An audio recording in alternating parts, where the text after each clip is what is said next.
الحمدللہ رب العالمین والصلاة والسلام علی سید المرسلین اما بعد۔ اس میں کوئی شک و شبہ نہیں ہے کہ قیام اللیل یا تہجد کی نماز یا تراویح کی نماز یہ ایک ہی نماز ہے۔ یہی نماز جب رمضان کے مہینے میں ادا کی جاتی ہے تو لوگ اسے تراویح کی نماز کہتے ہیں، اور عام طور پہ لوگ اسے قیام اللیل یا تہجد کا نام دیتے ہیں۔ بہرحال یہ دو مختلف نمازیں نہیں ہیں، ایک کی نماز کے دو نام ہیں،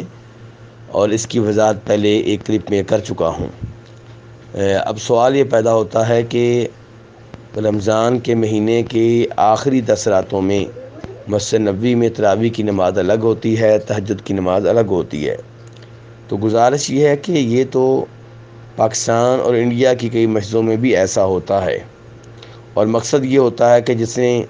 تراویح کی نماز میں شامل ہونا ہے وہ تراویح کی نماز میں شامل ہو جائے، اور جس نے اس نماز میں شامل ہونا ہے جسے قیام اللیل کا نام دیا گیا ہے تو اس میں شامل ہو جائے، کیونکہ قیام اللیل کی نماز زیادہ لمبی ہوتی ہے اور زیادہ سکون اور آرام سے ادا کی جاتی ہے،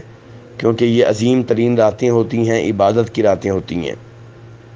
تو اپنی سہولت دیکھ کر انسان جس نماز میں شامل ہونا چاہے شامل ہو جائے۔ اور ویسے بھی یہ گزارش پہلے کی جا چکی ہے کہ افضل تعداد 11 رکھتے ہیں، اور یہی کچھ نبی علیہ الصلوۃ والسلام کی احادیث سے ثابت ہوتا ہے، اور یہی علماء کرام کے فتاوی بھی ہیں، لیکن اس سب کے باوجود کمی بیشی کی اجازت ہے، واللہ تعالی اعلم۔